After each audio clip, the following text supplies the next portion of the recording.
You, not this, Jody's going to do all the talking. Would everyone stick out their hands for me, just like this?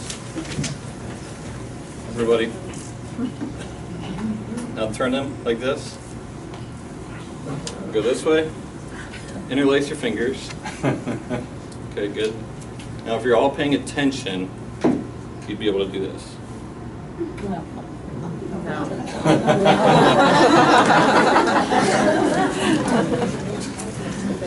All right, so our job, this is Jody McKinney, I'm John Murray. I'm an administrative fellow here for at least a few more days.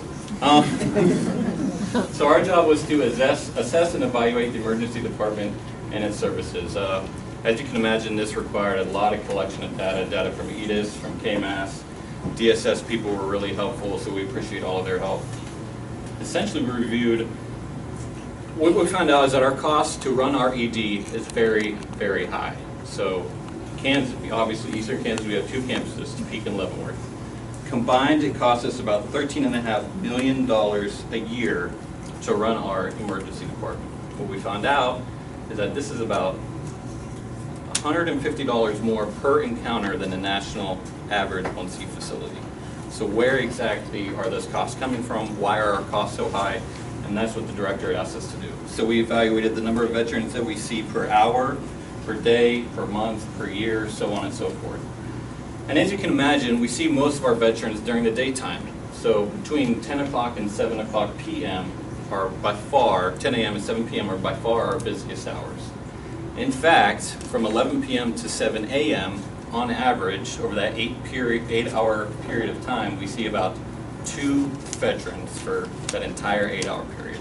So obviously our cost per encounter for those encounters are quite high. We looked at triage ratings, we looked at the top 15 diagnoses.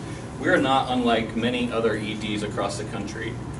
The vast majority of the things that we see in our emergency department are urgent care needs. For example, our top 2 diagnoses within our emergency department are lower back pain and acute bronchitis.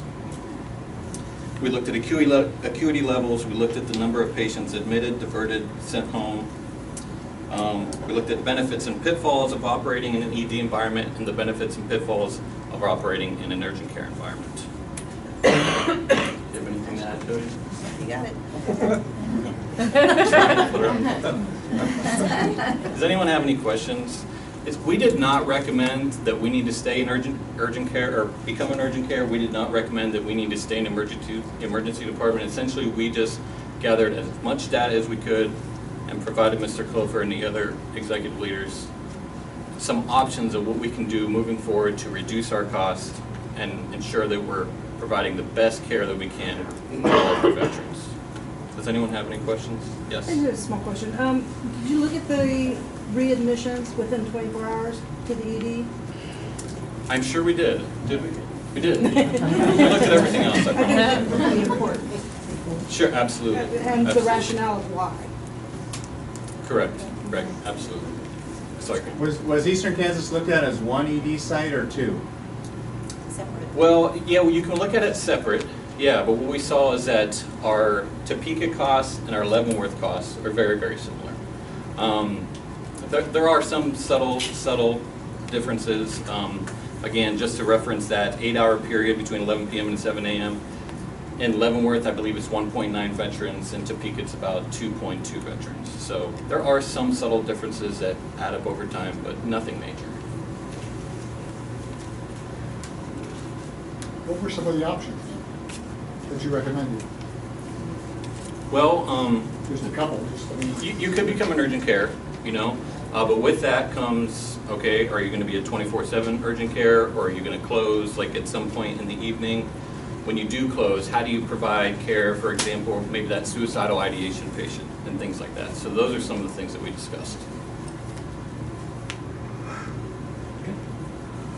Come on.